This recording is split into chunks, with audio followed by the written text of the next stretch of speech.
আমি এখন পর্যন্ত একটা কথা বুঝি না, এই গরিব মানুষের জন্য সাহায্য আনবার নিকে নারাই কেসাল করতে করতে করতে করতে করতে করতে খালি গরিব মানুষের দুহাই দিয়া জিনিস আনার জন্যে আনতে আনতে হে বড় লোক কোনটা হয়ে যায় আমরা নিজেও জানি না।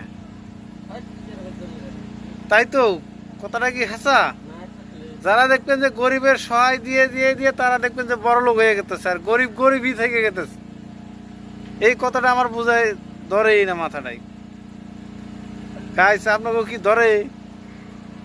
যারা গরিবের কথা কয় তারা দেখবেন যে বড় লোক হয়ে গেতেছে গা, আর গরিব তো খবরই নাই, গরিব গরিবই থাকে। ভালো লাগলে शेयर करবেন। मेरे को एक बात समझ में नहीं आया, गरीब का बात बोलते बोलते वो आदमी कैसा अमीर बन जाता है, ये बात मेरे को समझ में नहीं आया। आपको समझ में आया?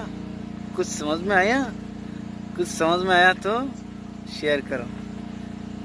गरीब आदमी का बात बोलती है लेकिन वो खुद अमीर हो जाती है, गरीब गरीब ही रहता है। आपको कुछ समझ में आया तो ज़रूर शेयर करो प्लीज़।